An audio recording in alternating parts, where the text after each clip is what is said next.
इस दुनिया में मूर्खों को कभी भी भूलकर भी ज्ञान नहीं देना चाहिए, क्योंकि वो उनके लिए विष के समान और कड़वा होता है।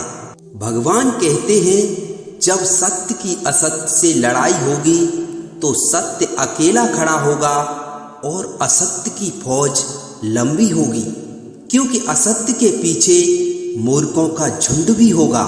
जो अच्छा लगे उसे ग्रहण करना चाहिए और जो बुरा लगे उसका त्याग कर देना चाहिए, फिर चाहे वह विचार हो या कर्म हो या फिर मनुष्य हो। अभिमान को आने मत देना और स्वाभिमान को जाने मत देना, क्योंकि अभिमान आपको उठने नहीं देगा और स्वाभिमान आपको कभी गिरने नहीं देगा। जो लोग दूसरों को बर्बाद करने की सोचते हैं वे अपने मकसद में इस हद तक अंधे हो जाते हैं कि वे खुद कब बर्बाद हो जाएं इसका उनको पता भी नहीं चलता। क्रोध से भ्रम पैदा होता है और भ्रम से बुद्धि व्यग्र हो जाती है, और जब बुद्धि व्यग्र होती है तब तर्क नष्ट हो जाता है, और जब तर्क नष्ट हो जाता है तब व्यक्ति का पतन हो जाता है। नीम के पेड़ को अगर दूध और घी से सींचा जाए तो भी नीम का पेड़ मीठा नहीं हो जाता।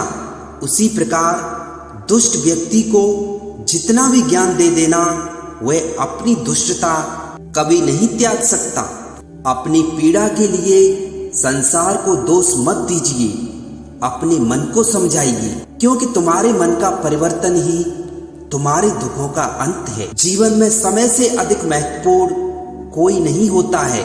समय ठीक हो तब सब अपने बन जाते हैं, और समय खराब हो तो अपने भी पराये हो जाते हैं। हम जो भी कर्म करते हैं उसका फल हमें भोगना ही पड़ता है, इसलिए कर्म करने से पहले विचार अवश्य कर लेना चाहिए। समय और स्थिति कभी भी बदल सकती है, इसलिए कभी भी किसी का अपमान नहीं करना चाहिए और ना ही किसी को कमजोर समझना चाहिए। आप शक्तिशाली हो सकते हैं, लेकिन समय सबसे ज्यादा शक्तिशाली होता है। परेशानी आए तो ईमानदार रहना चाहिए, धन आ जाए तो सरल रहना चाहिए, अधिकार मिलने पर विनम्र रहना चाहिए और क्रोध आने पर शांत रहना चाहिए। यही जीवन का प्रबंधन कहलाता है। जो हुआ अच्छा हुआ, जो हो रहा है वह अच्छा ही हो रहा है, और जो होगा वह भी अच्छा ही होगा।